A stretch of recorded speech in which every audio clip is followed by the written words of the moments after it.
And this is August 31st, 2017. And this is going to be a little different than a lot of our study group here because what I want to go through is a special program that we're putting together here. And we are told that we are funded at least for the first year, although until we get the check, we don't know that for sure.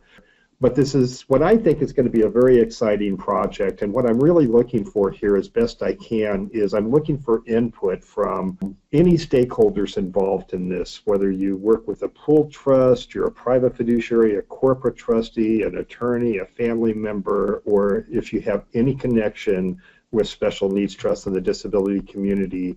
I'm really seeking your input on this. And let me give you a little background about what this is all about.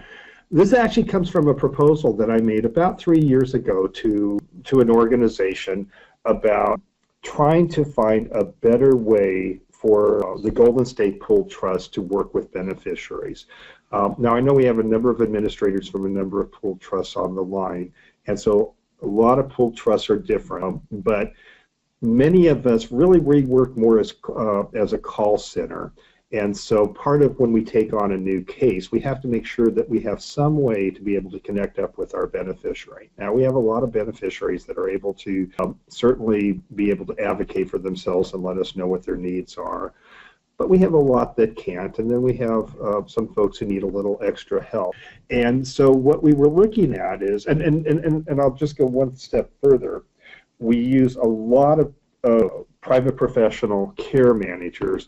And as we go through this, if you're a care manager, this isn't meant to replace you. It's just that there's a lot of times when we need a care manager, and that's not going to end. In fact, we probably will be expanding our use of care managers. There's sometimes when we just need someone to take somebody shopping or take them to the doctor's appointment or make sure that their needs are taken care of or make sure that their expenditures are compliant with the Social Security, Medicaid rules and things that we work with. Actually, this came from a discussion that we had with Mary Ebel, our executive director, where we've been studying pooled trusts across the country, and I've probably visited a good dozen pooled trusts personally, partially looking at their systems, but also looking at how do they deal with, how do you make that connection with your beneficiary. And after we looked at all these different systems and all that, Mary Ebel, our executive director, actually asked, why are we going to all this trouble? Why don't we just tap into an existing program that does work with folks with disabilities and see if we can adapt them to our system? And that's actually what this is all about. The last thing before we plow through this here is that we are doing this as a formal project. There is a wonderful organization that someday in the future we'll be able to talk about more, but until we're fully funded, we'll just, talk about the project here that really believes in this and has been very supportive about this. And so despite the fact that this originally started as a proposal for the Golden State Pooled Trust, this is going to expand to something that'll be useful to any professional fiduciary, initially in California, and if we're successful, across the country. So part of what I want you to think about, whether you're a private professional fiduciary, corporate trustee, or pooled trust administrator, is how could this project assist you to better serve your beneficiaries here? And how can we work closer with the disability community? So let's just plow through this, and then I'm happy to answer any questions that come up. So anyway, a little bit, the Golden State Pooled Trust, and there's some of these that we may skip, was founded in California. We are a California-only trust, and we actually have beneficiaries from San Diego to Arcadia. Okay, so we serve the entire state. We don't work outside of the state. Here, much like the majority of pooled trusts, we're primarily a call center dependent on the beneficiary or their advocates to communicate with us about what the beneficiary needs. Once again, I sit with my staff all day, and part of what we're doing is constantly assessing what the needs are and figuring out how we can fulfill them. And for the vast majority of our beneficiaries, I'm never going to meet them, okay? We've studied systems across the country and visited many pooled trusts. And as I had told you, Mary Ebel, our executive director, came up with what turned out to be a very profound question, which is, why are we creating a new system? Why don't we just tap into systems that already exist? So Part of this is in this project here, there's going to be a recognized team of experts in pooled trusts here that will create a new standard of best practices and aggressively train, educate, and seek active implementation by pooled trusts across the country. And as we're going to see, corporate trustees and other professional trustees as well, with a new standard of excellence, create a new person-centered tool for assessing the needs of the beneficiary. So part of this is going to be having a process, a defined process that we can follow that'll be somewhat standardized here so that we can carry out the assessment. With that, we're going to have a new a model called Life Passage Support for pooled trusts that engage local staff of community agencies, direct service provider agencies, with beneficiaries in a more person-centered and cost-effective way. And then we're going to be doing education here across the country, but initially we're going to be doing this in 4 locations in California aimed at parents and other family members to help them to understand the importance of planning and ensure that they don't leave money the wrong way, and also make sure that we have a system that can actually carry out the intent of these families when they're setting funds aside. The guiding principles of this is to adapt and improve existing systems, concepts, and resources in a way that better serves beneficiaries of special needs trusts. The Life Passage Planning System will develop and implement a system of assessment and delivery of services to beneficiaries of special needs trusts that coordinates the efforts of all stakeholders, providing quality of life to beneficiaries of special needs trusts. And the Life Passage Planning System will work with participating organizations to provide that already provide direct services to persons with disabilities, and to find organizations that can easily adapt to this system to deliver services to beneficiaries at a higher quality, lower cost, while providing the agencies a sustainable stream of income higher than the rates they currently receive from government-funded programs. So the whole thing about the name, what's Life Passage Planning? And for those of you who know me personally, I have kind of a thing with boats here, so we were trying to think of a clever name for this, and it just kind of came up with this concept of passage planning. You know, life's a journey, it's a passage. We chose the title Life Passage Planning, helping individual beneficiaries with their passage. This is based on a maritime concept used by sailors for centuries called passage planning. So passage planning, which is very similar to what we're going to do, really consists of 4 stages: appraisal of what the needs are, planning, execution, and monitoring. And in many ways, we're going to follow a system that's been used for centuries.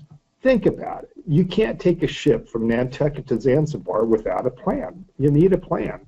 Here, a voyage of this sort is going to need coordination of many people and entities to safely get to the destination. Providing for quality of life with a person with a disability requires similar coordination of efforts. So, what is the need or challenge that's being addressed by this proposed project?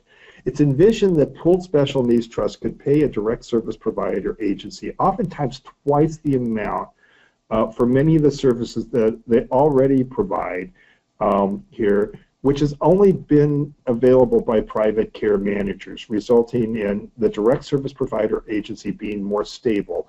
For those of you who serve the disability community, I think almost universally, these service agencies are horribly underpaid, and they provide incredible services here. Raising the pay rates of direct service provider worker, reducing staff turnover, and increasing agency stability by not being totally dependent on rates funded by Medicaid. You know, the fact is most of these programs are funded by either government funding or Medicaid, and the rates they're paid are ridiculous. By using direct service provider agencies such as supported living service agencies in California, and for those of you that are not familiar with supported living services organizations, we'll go through this, that provide training and materials that will be developed through the proposed projects, and pooled special needs trusts as well as other trustees, will have access to trained staff, specifically trained to meet the needs of their beneficiaries at the fraction of the cost of a care manager. Okay. Now, I'll go through this just briefly, but for anyone who does special needs trust work, Stetson University School of Law is the leading organization for practitioners of special needs trust in the country. End of discussion here. And so part of this is when we were approached to do this, it was suggested we should have an academic organization that would be head of this project, and I am absolutely delighted that this will be done through Stetson Law School. They'll be developing the materials, they'll be developing the education outreach, the system, and the entire project under the advisement of a couple of advisors we'll go through in a minute. Anyway, and the other thing I do want to mention, for those of you that do work in this area, if you have never been to the Stetson Conference, which is in October, this is the place where everybody comes together.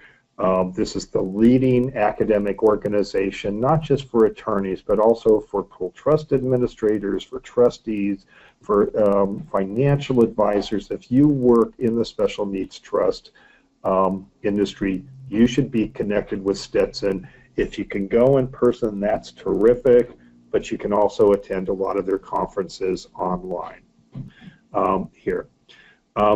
Also with this, John Dickerson is an advisor here. John, just briefly going through this here, and I'll just put all this up. He is the former executive director of the Arc of Indiana and was one of the founders here of the Arc Master Trust, the Arc of Indiana Master Trust, which is a very large pooled trust that serves Indiana for the last 28 years.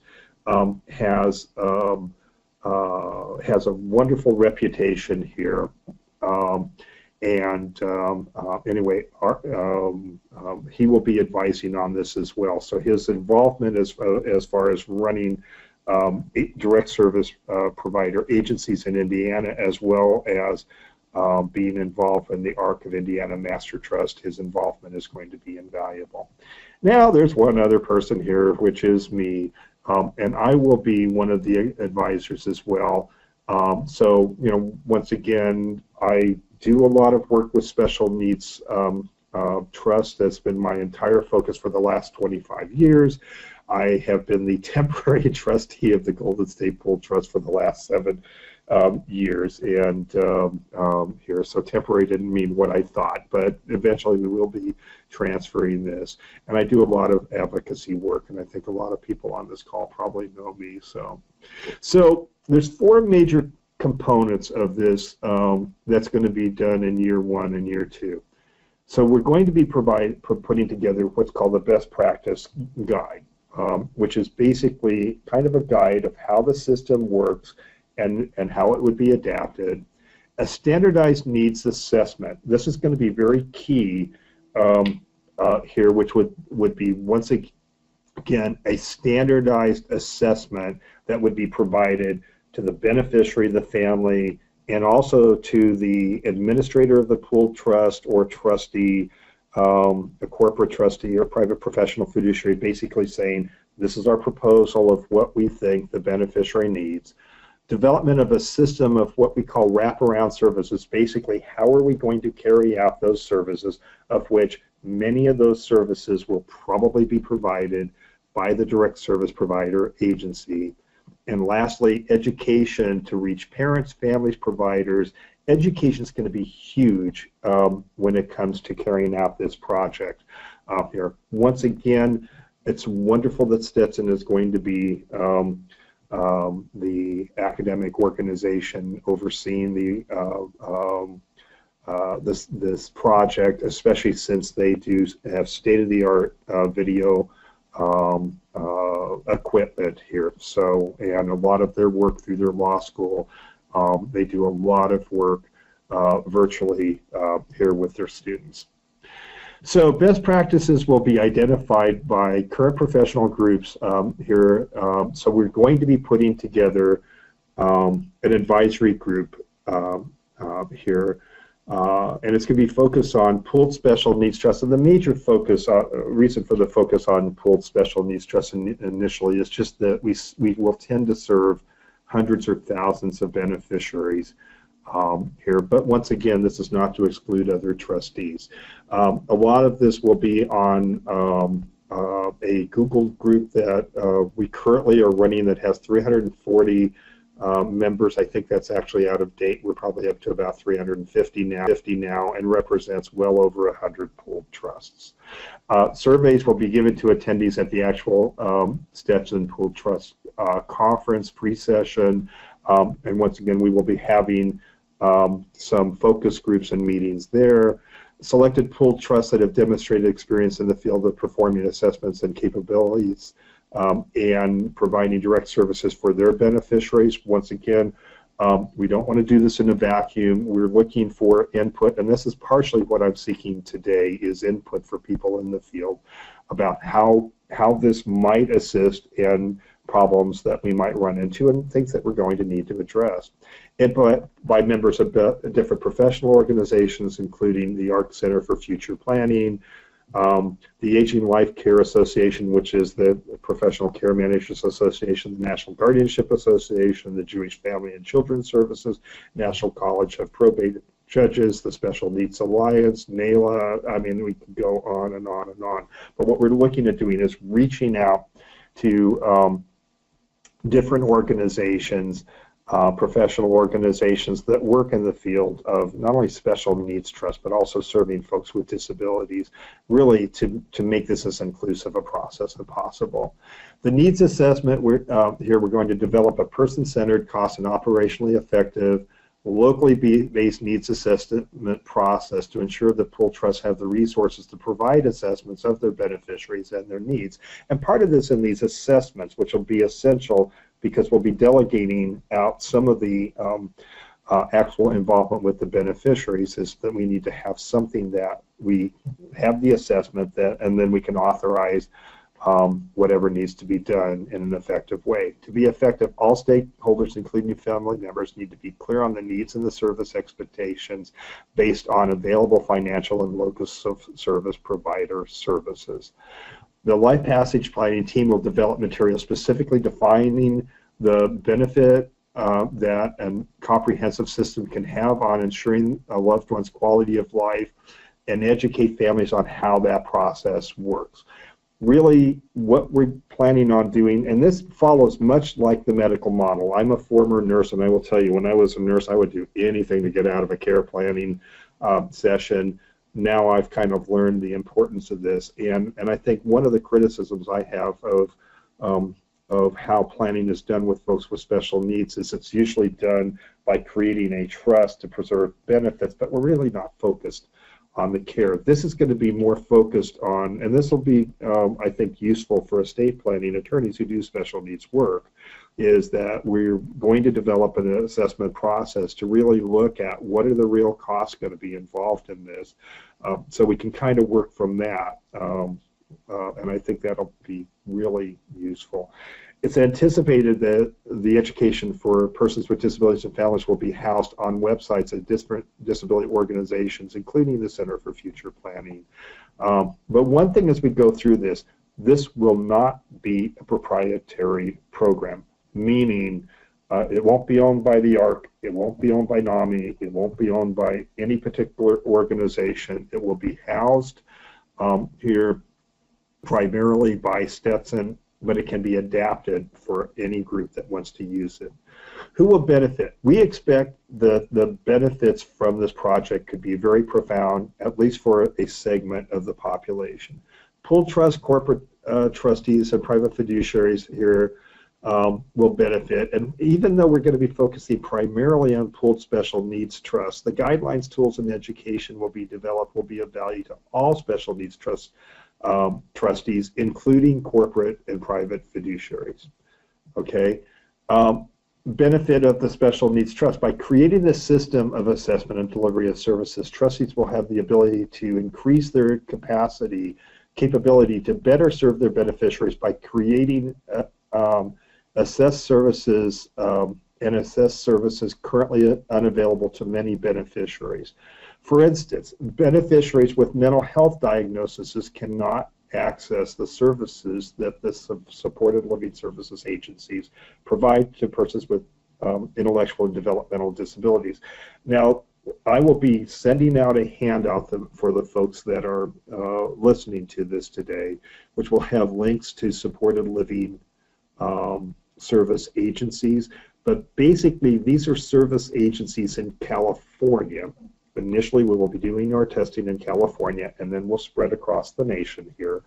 And we had selected supported living service agencies because their major focus is on providing services to people in their own homes here, which is exactly what we need in this case. And if you match up what they do with what we need, they're 80% there already. So as far as adapting, we've determined that those are the kind of agencies we want to deal with first. Does it have to be supported living service agencies? Absolutely not. And so as we start working on this and developing this, you may not have supported living service agencies in your state. Here in California, you certainly have them in your locality. But part of this is that as we spread across the nation, we'll be looking for service agencies that come very close to the needs that we have here. Now, the problem that we have with supported living service agencies is they're only for persons that are regional center clients in California and persons with intellectual or developmental disabilities. There's nothing like this available for folks with mental health agency diagnoses here, or physical disabilities, or aging disabilities. This will open up these services to be able to be paid privately here for that group. I do a lot of work with folks with mental health issues. You know, for my beneficiaries there with mental health issues, I think this is going to be huge. This project will allow the Pooled Special Needs Trust to purchase those services, broadening their ability to serve their beneficiaries. And with the proper systems and education in place, the direct service provider will be able to better document expenditures in a way that will be compliant with the rules imposed by Social Security Administration and Medicaid. For any of us, especially if we are in the Illinois region or the 9th district here, which is for Social Security, which is California, and you know it matches the federal district. Social Security is reviewing every trust. They're reviewing every expenditure. Compliance with their rules, which change and are so capricious, but that's a whole nother topic here, is becoming more and more important. So for many of the beneficiaries we're looking to use this for, part of this is just having somebody who can sit down and work with them and help them purchase what they need and put the receipts in a format that can better serve our beneficiaries is going to be so huge. And I think we'll cut down problems with Social Security and their crazy review process here. Courts. Now, you know, once again, I get to speak and meet with people across the country, and so some states are very focused on court monitor trust and do a lot of monitoring, like California. Here, some states don't. But many of the cases that we get are from civil cases, including birth injury case settlements or misdirected inheritances. In many states' cases, they're under court supervision, but because there's no standardization of recording the needs and disbursements, the courts spend a tremendous amount of time here going through the court accountings and that kind of thing. And because things are not that standardized, it wastes the time of the judges and court staff, and it also wastes the time of the staff here of the trustee, which means increased cost to the beneficiaries and the taxpayer. Part of what we're really hoping to do here is work on beginning in California, but also across the country, is to work with probate judges and courts and that kind of thing, and see if we could come up with a standardized process so that when somebody sees a life passage plan accounting here, they know exactly what they're looking at and can easily identify the needs. And I'll tell you what, a well-organized accounting can really save a ton of time and a ton of money.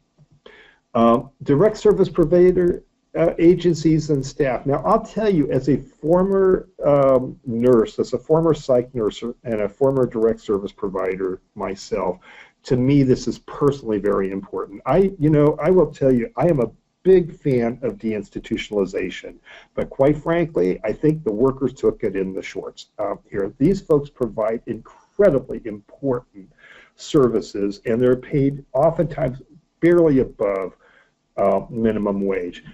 Hopefully the direct service provider agencies that work with this will be able to expand their client base at a rate significantly higher than typically received from government-funded agencies. This project will not only increase the revenue for the direct service provider, it will give them non-governmental stream of income. Now, look, you're hearing this from a Northern California civil rights attorney. You can just imagine what my politics are, but you know, the thing about it is here is that so many of our services are based on government rates and government entitlements like Medicaid, and that certainly is important here. But unfortunately, the rates that are provided to these agencies are just, you know, too small. By offering them something that borders on commercially viable and something not based on government funds, this will only make the organizations stronger. Okay, for those of us who have been doing this for a long time, you can have a budget cut or a budget problem. Just look at what's going on in Illinois. How those agencies continue, I don't understand it. We had funds cut off in California, and the problem is agencies that are only dependent on Medicaid or government funds are always subject to the possibility of their program being in big trouble. Populations targeted. We're going to develop this and execute this in phases. The initial phase will begin in California, and we are in the process of selecting 4 service agencies. Odds are they will be in Santa Clara, Alameda, Marin, and Los Angeles counties, okay? And we're going to do this with a limited group. What we're planning on doing is working with probably 10 beneficiaries for each group, and I will be soliciting some of you for assistance. It will probably be, you know, 4 or 5 Golden State Pool Trust beneficiaries, and then hopefully a couple of beneficiaries from some corporate trustees and private fiduciaries here, and we'll go into why we want to broaden this here. SLS agencies will be selected based on their location, ability to adapt their existing systems and processes. The initial development will be done by the Golden State Pool Trust, and once again, we're hoping that corporate trustees such as Wells Fargo will participate, and some private professional fiduciaries. Success is expected to be in part based on the system creating a marketplace for services large enough to maximize, to make this commercially valuable. Let's go back to Golden State Pool Trust. We're just an itty bitty trust, okay? We have, you know, a little over 200 beneficiaries, of which probably at least half of our beneficiaries we would not use this system for them because they have their own supports and that kind of thing. But we couldn't possibly supply enough beneficiaries to make this viable for a particular agency. We don't know how many beneficiaries right now, but I'm guessing to make it really viable and make a difference for an agency, we probably need something like 50 to 100 beneficiaries. So where would we get this? And this will eventually be opened up to all corporate trustees, all private professional fiduciaries, and all pooled trusts. So initially the test phase is with the Golden State Pool Trust. Once again, we want to start small, But even if you are a pool trust in California, technically our competition, I welcome you to follow what's going on and start thinking about how you could adapt this to your beneficiaries here, and eventually imagine this. Imagine that if across the state here you could call Bakersfield, or you could call Los Angeles, or you could call Reading, and call up the agency that's adapted to this and say, I've got a beneficiary that really needs someone to go out and do an assessment, make sure they can go to their doctor's appointments, help them with their shopping, make sure that they're safe, couldn't you imagine how big that would be? In the second year, the center and the expert team will work with Pool Trust both in California, so the goal will be at that point to start expanding across our beautiful golden state here and other states once we figure out all the factors involved and start looking at the available of direct service provider agencies that can easily adapt to the projects in their locality. We've already started looking at Texas here and other states who have similar programs but not exactly the same. And what we'll find is that these direct service provider agencies are, even in California, SLS services are similar from county to county to county, but they're very different, and we're learning that already. And so part of this is to figure out these challenges, and then as we do this, to start expanding the system across the state and across the country. The center and team will be soliciting further funding, so be careful here, from individuals, corporations, nonprofits, and foundations to assist in implementation of this project.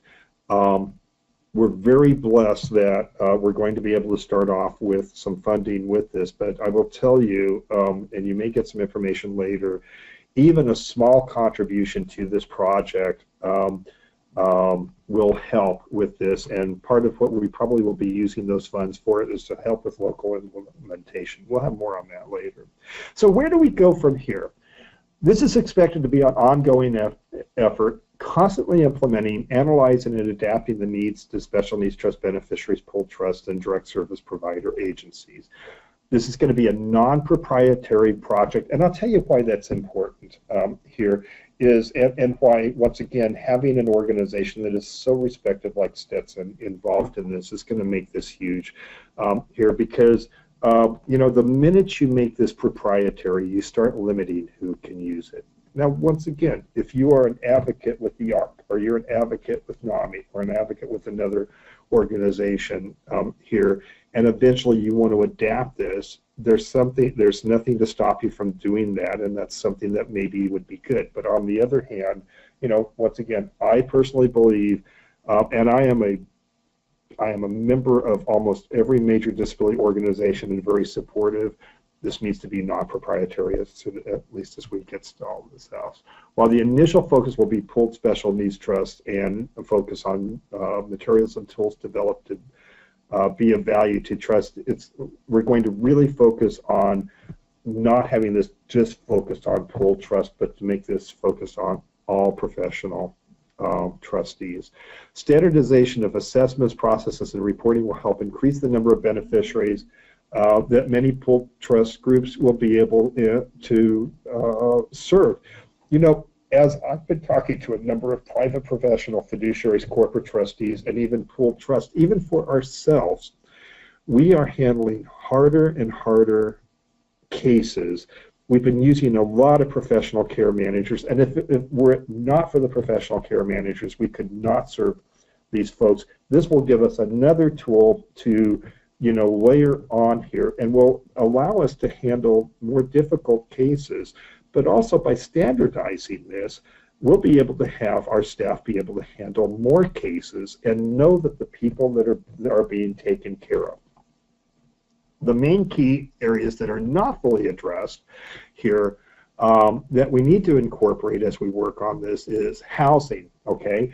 And we've already begun discussion of how we could add a housing component here, and how we could, with this system, encourage direct service provider agencies who do not do housing, or most of the folks will not be doing housing for all folks with disabilities. They may be focused only on developmental disabilities or some other group. But, how can we partner with different housing groups to really look at, as we all know, housing is the greatest issue we deal with across the country, second to none. In California, that absolutely is the largest issue we deal with.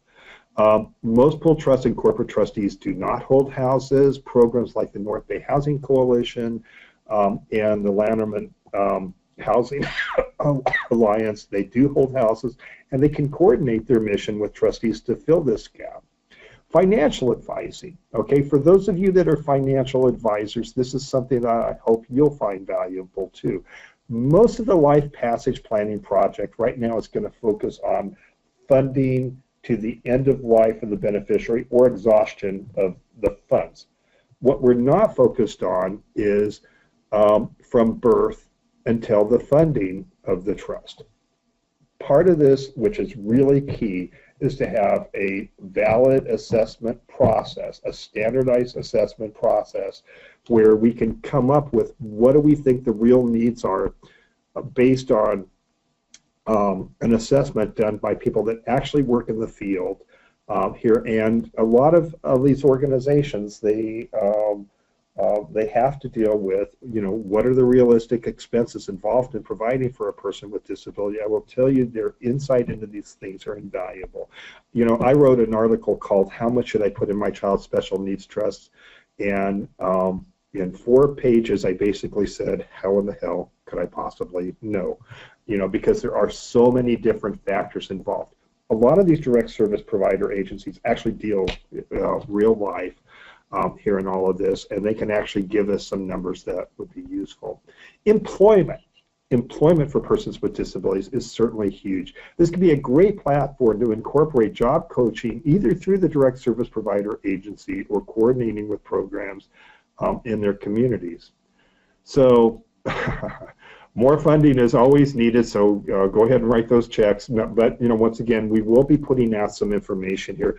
Part of the reason we're looking for more funding is that we have some foundations that are very interested in participating, but part of what they really look at is, are we able to get some funds from other maybe smaller organizations and that kind of thing to show that we do have support. So we believe the project has the potential to have profound benefits for beneficiaries of special needs trust trustees and direct service provider organizations. We're going to be asking for funding to assist pooled special needs trusts and direct service providers to implement and develop the implementation of the system here, expand the life passage planning system to include things such as housing, financial advisement, and employment, and expand education to all stakeholders. So anyway, that's the end of the formal presentation, and as I like to say here, as an old nautical term here, fair winds and following seas to all. Now, that's the formal presentation. I'm hoping folks have some questions. So Ellen, do we have anybody with questions here? Not yet. Not yet. We'll see if any come in. So anyway, we'll just take a couple of minutes. Question box. If people could post them in the question box, that would be helpful.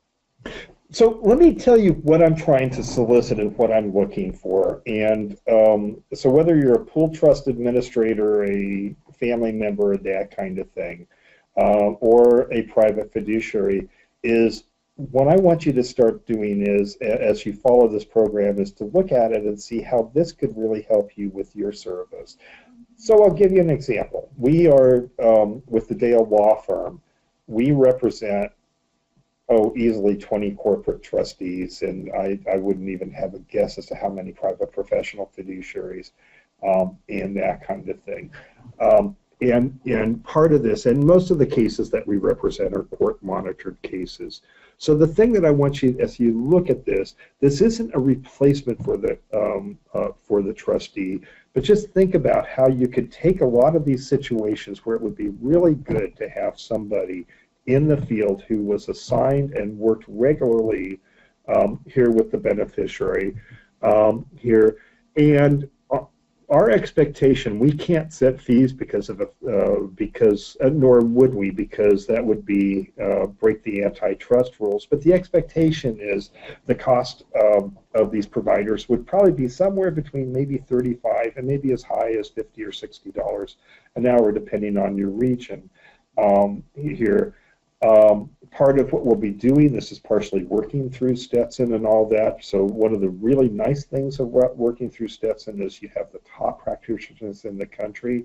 So there's going to be issues about what can you delegate, what can you not delegate, what kind of HIPAA rules do we have, and all of that. But by doing this here, whether you are a large organization or a small organization, you should be able to serve more beneficiaries and feel more comfortable about it, because when issues come up here, then there'll be somebody that you can work with that can work with the beneficiary and be your conduit and better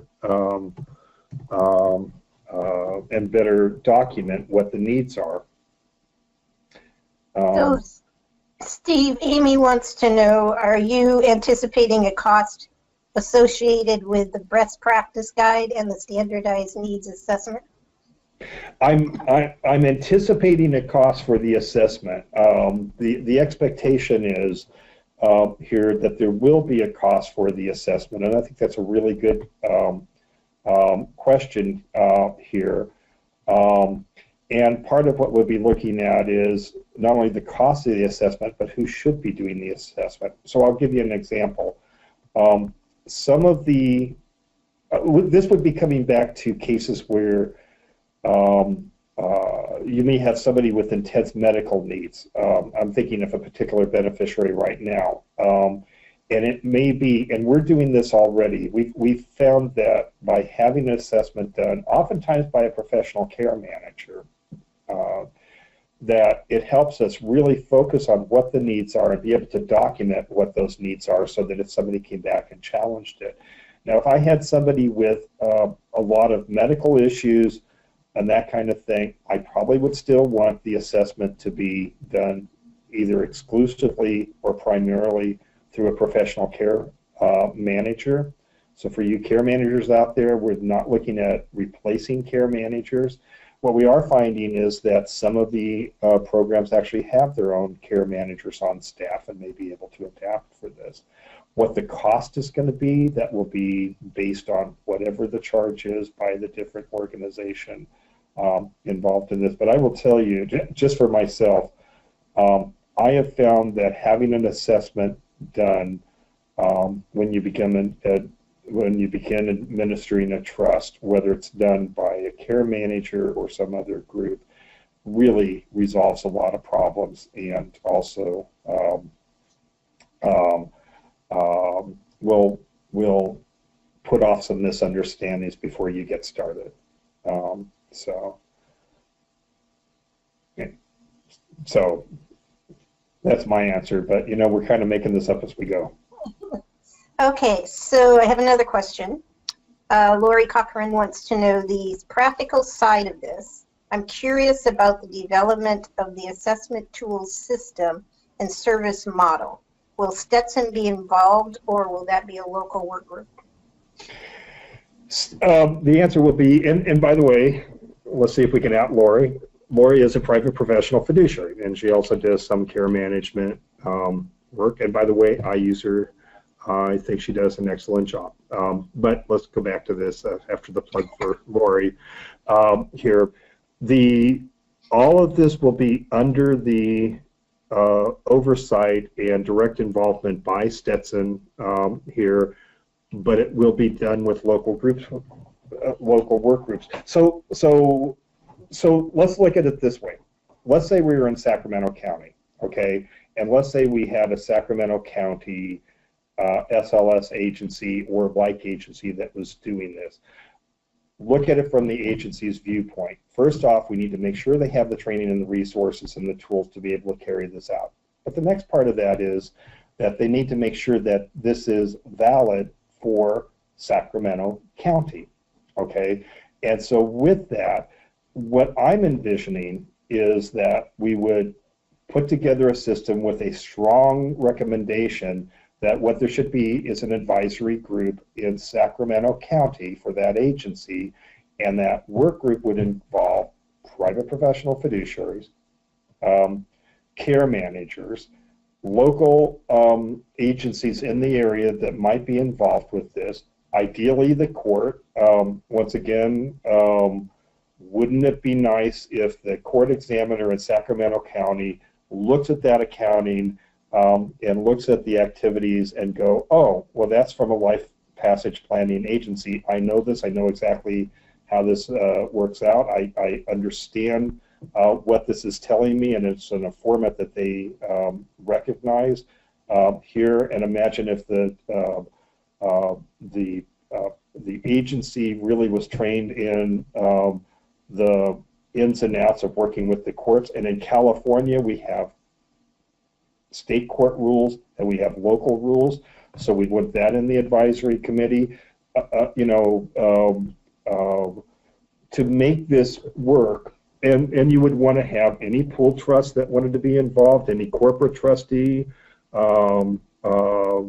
that does special needs trust work and that kind of thing. You want to do this for a couple of reasons. One is to make sure that this program here, which will be a national program, meets the specific needs of folks in Sacramento County, okay? And the needs in Sacramento County are much different than San Diego County or Los Angeles County or any other county. It's just the way things roll here. Part of this will be also that for the agency, if in our example in Sacramento County, is to be able to work with estate planning attorneys and attorneys who do special needs trust work and really try to create a partnership that's based on providing the care, and then work with all the stakeholders from there. And through this education and through this sharing, hopefully we'll be better able to serve our beneficiaries. So, Lori, I hope that answers your question here. And if not, I know you're going to send me an email. So, anybody else? So Steve Eidelman just has a comment. He says, I urge you to be careful in using care managers who are also part of organizations that provide services. We have fought for a long time to separate those who assess and recommend from those who provide services. And that's probably the kind of insights we're going to be looking at. Things come up that we hadn't thought about. I had somebody who contacted me yesterday who tried to do something like this in another state and ran into some union issues. And as a former union president, I hadn't really even thought about that. I mean, there's going to be challenges in this, but the needs are so strong, I think we can carry this out. I actually shared that I like to separate out services as best I can to have a checks and balance system of some sort. And so even with your warning there, part of that would be education back to the trustee about what can be delegated, what can't, what kind of oversight should be done. Is it wise to rely on the agency doing their own assessment and carrying out their own program, their own assessment? Is this a little on the more self-serving side? What is the best in their situation? There's no so there's, it's like everything in disability. Nothing is ever easy. I don't know. I don't think there's anything easy in disability. But, from this, what I think is really needed that's missing in administration of most special needs trusts is that direct connection with the beneficiary here. And if we can find a better way to directly benefit that beneficiary and get them services they don't currently have, that'd be great. Especially, for instance, since I'm a former psych nurse, I do a lot of work with folks with mental health issues. I think this is going to open up so many services to folks that just aren't available now. It'll allow us to do a better job. And once again, for the Golden State Pool Trust, as we get this up and running, and we're confident, we will probably be out there marketing here that we have a system in place here where we can better serve your person with a mental health disorder here and be able to provide them services that have never been available before. And if that is the last question. That is. Anyway, most of you folks know how to get a hold of me. Keep an eye out. The reason for this, for doing this webinar here is really I am soliciting comments. This is something that I plan on spending a lot of time on, and I want to make sure we do this right. And I personally believe that this is not the answer, but this is a great new option that I think could be adaptable not only in California but across the nation here. So I really invite comments, thoughts, and if you'd like to get involved, please let me know, because the funding for the program will officially begin November 1st, and we want to hit the ground running here, and I want to do everything I can to make this a success and make sure in our test run that I know we're going to have issues we hadn't even thought about, but the goal in the end is to provide our beneficiaries the best quality of life possible, oftentimes for services or things that we do that that many folks just take for granted. With that, here I want to thank you for attending today, and once again, assuming the recording came up okay, I will put that out for you, and feel free to share this with folks. My email is steve@gspt.org for Golden State Pool Trust. Once again, you can email me at steve, S-T-E-V-E, @gspt.org if you have any questions or you'd like to get involved. So anyway, with that, thank you very much, and I guess it's lunchtime.